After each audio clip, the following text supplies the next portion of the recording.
Bismillahirrahmanirrahim. Qala rabbi shrah li sadri wa yassir li amri wahlul 'uqdatam min lisani yafqahu qawli. Assalamualaikum warahmatullahi wabarakatuh. Kepada sahabat-sahabat saya yang dalam media sosial ni, dalam YouTube ni dan juga dalam Facebook saya. Apa khabar semua? Dan kalau tuan-tuan ataupun sahabat-sahabat tengok balik tajuk yang saya highlightkan, iaitu 7 hari menyintaimu. Sebenarnya saya bukan nak buat review tentang cerita 7 hari menyintaimu. Saya respect dan saya suka lakonan daripada Syukri Yahya yang membawa watak, iaitu sebagai Dr. Kushairi, dan juga Siti Salihah iaitu isteri kepada Dr. Kushairi, iaitu Mia Adriana, dan juga Makcik Leha lakonan Liza Abdullah, dan juga Kaza lakonan dia sebagai ayah suami kepada Makcik Leha. Jadi cerita tu bukan kita nak beri pandangan yang negatif, cuma saya nak bagi pandangan yang dari segi sudut positif. Saya suka cerita tu, tapi tidaklah sampai orang kata kita melanggar syariat Islam ataupun kita tidak solat maghrib dan sebagainya. Jadi saya nak pesan kat sini, walaupun menonton cerita tu, tapi janganlah kita sampai mengabaikan solat kita, walaupun cerita tu dibuat pada pukul 7, iaitu pada maghrib hari. Okey, cuma kat sini saya nak saya cuma nak berkongsi sedikit cerita tentang part dalam cerita tersebut. Sakit tekak. Dalam cerita tersebut, iaitu dia memaparkan kisah-kisah masyarakat dan juga kekeluargaan pada zaman sekarang. Cerita tu adalah topik tentang bab kekeluargaan, tapi dia lebih kepada isu iaitu ibu mentua, suami dan juga isteri. Okey, saya nak sharekan di sini kepada sahabat-sahabat semua dan kepada semua hadirin hadirat, dan juga kepada rakan Facebook, rakan media sosial saya. Saya nak berkongsi di sini. Saya nak kupas sedikit jalan cerita tersebut, dan saya nak cerita poin dalam cerita tersebut yang berlaku dalam senario dalam masyarakat kita sekarang. Saya tahu ramai yang dalam tengah menghadapi situasi bersama ibu mentua, kerana pak mentua. Yang ni kena banyak-banyak sabar dan kena banyak-banyak, orang kata, Allahu Akbar. Saya tak tahu, mungkin ada sesetengah mereka yang duduk sekali dengan mak mentua, yang duduk sekali dengan pak mentua, yang jaga ibu mentua yang sakit, dan juga yang menjaga ibu dia yang sakit. Jadi yang ni kena banyak sabar. Kadang-kadang kesabaran kita teruji, betul tak? Okey, kita tengok balik ciri-ciri ibu mentua yang kadang-kadang yang membuatkan kita jadi annoying tau. Okey, bukan nak mengatakan yang ibu mentua tu tidak elok, tapi ada juga bila pasangan suami isteri yang duduk sekali dengan ibu mentua dia, jaga ibu mentua dia sihat ataupun kekal bahagia sampai bila-bila, sampailah ke akhir hayatnya. Yang tu bagus, alhamdulillah. Kita kena pandai manage dan kita kena pandai bermain dengan emosi dan juga situasi. Yang pertama sekali, kalau kita nak kenal ibu mertua kita sebelum kita berkahwin, iaitu yang pertama sekali, ibu mertua yang kuat cemburu. Yang ni kita kena sabar banyak-banyak. Kadang-kadang ibu mertua kuat cemburu kepada menantu. Contoh, ibu mertua ni anak dia lelaki, seorang perempuan ni berkahwin dengan anak lelaki tadi. Contoh macam cerita dalam 7 hari menyintaimu. Jadi ibu dia ni kuat cemburu. Tengok kadang-kadang bila anak lelaki dia suapkan makanan untuk isteri dia, dia akan rasa cemburu. Yang ni kena berhati-hati. Kalau boleh, untuk mengelakkan perasaan cemburu tersebut, kalau boleh kita nak suap makanan kepada suami kita tu, kena berhati-hati. Tapi kita kena tunjukkan nilai-nilai yang baik agar tidak menyentuh isu dan juga sensitiviti kepada ibu mertua tadi. Jangan sampai kita melawan cakap dia. Cemburu yang pertama sekali, yang ni kena tengok. Dan yang kedua pula, iaitu ibu mertua yang selalu nak bersama dengan suami anda. Kadang-kadang ibu mertua ni, kadang-kadang ibu mertua kita ni, dia nakkan anak lelaki dia tu sentiasa bersama dengan dia. Hello, Assalamualaikum Alung. Alung bila nak balik ni, boleh tak Alung, mak nak minta tolong Alung ni pasangkan lampu kat rumah mak ni, lampu rosak ni. Lepas tu Alung pun datang, suami dia pun datang. Lepas tu esoknya pula dia telefon balik, Alung boleh tak kalau datang ke rumah mak ni, makan rumah mak ni, jangan makan isteri kau masak. Mak mentua yang kuat selalu sangat suruh anak datang rumah nak sentiasa bersama dengan anak dia. Kita kena faham, wahai ibu mertua, ya. Saya tahu isu ni sangat sensitif sebenarnya bila kita sebut, bila kita kupaskan. Tapi ibu mertua kena faham, bila mana suami kita telah bila mana anak lelaki kita telah berkahwin dengan seorang wanita, maka tanggungjawab dia telah terbahagi kepada dua. iaitu anak lelaki tadi tanggungjawab dia lebih berat kepada si ibu tadi, dan juga tanggungjawab dia lebih berat kepada si isteri dan ahli keluarga dia tadi.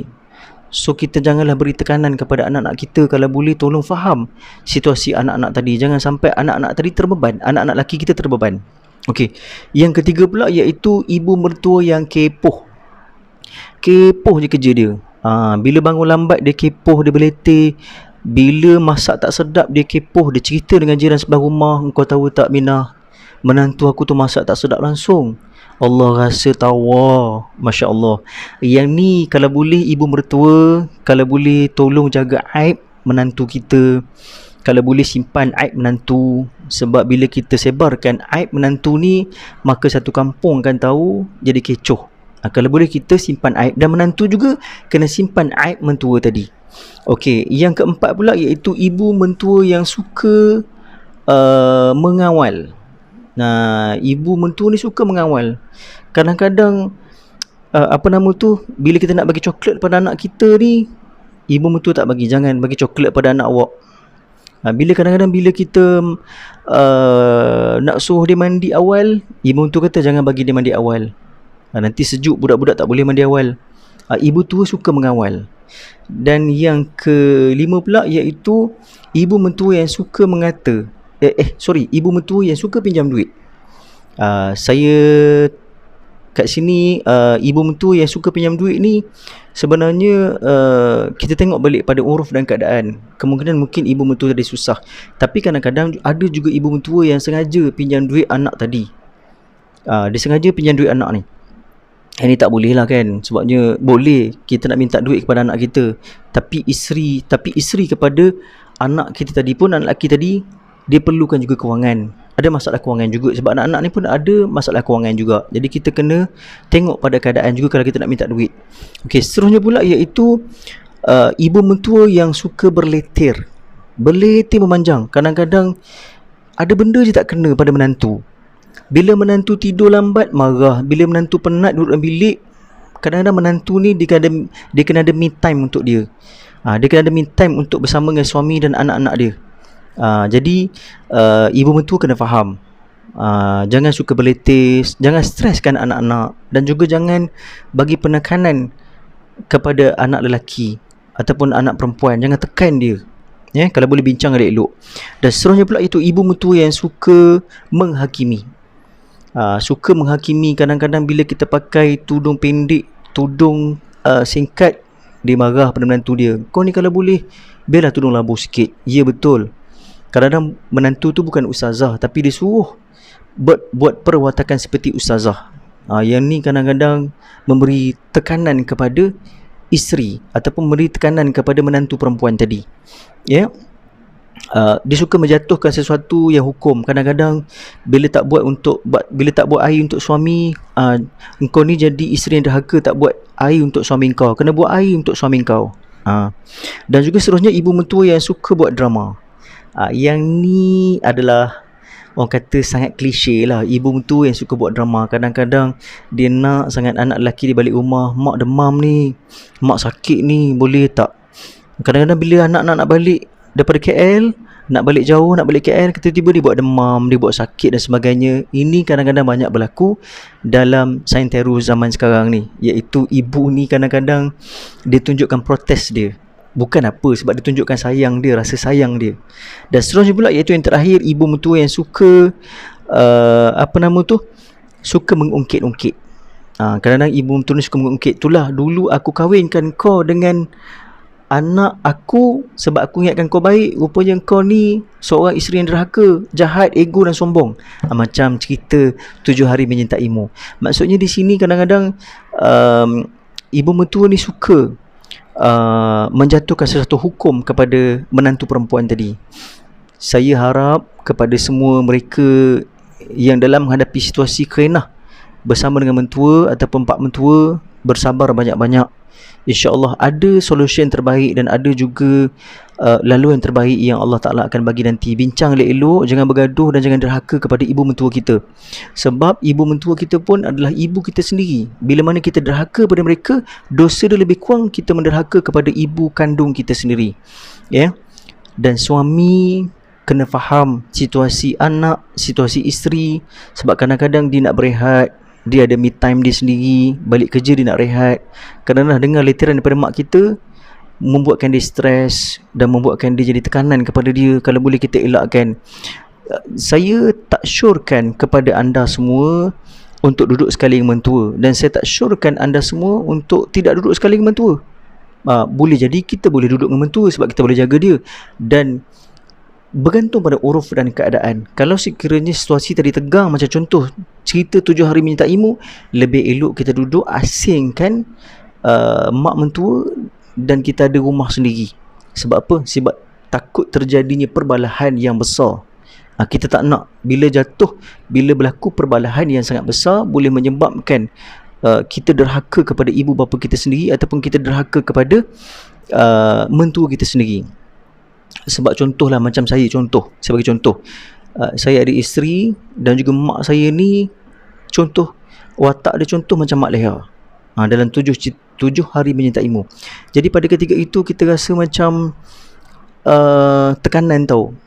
Isteri kita sayang, mak pun kita sayang. Jadi dia telan mati emak, dia luah mati bapak. Seperti contoh yang berlaku dalam Khuzairi dalam cerita 7 hari menyertaimu. Tapi saya bukan nak highlight pada cerita tersebut, tapi nak cerita asam garam yang berlaku dalam rumah tangga ketika bila mana kita berhadapan dengan mentua, dan kita berhadapan dengan isteri dan juga anak-anak kita dan ipar dua kita.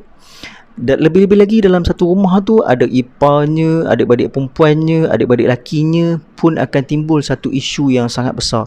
Kalau boleh kita cari jalan yang terbaik, muhasabah diri banyak-banyak, dan juga berbincang baik-baik dengan mak mentua, jangan derhaka kepada dia.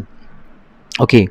Jadi insya-Allah saya rasa sekadar itu saja vlog saya pada hari ini, insya-Allah, dan bertemu lagi untuk vlog saya yang akan datang, iaitu 7 hari menyertaimu yang kedua, iaitu bagaimana untuk menangani menantu yang sombong dan juga belagak.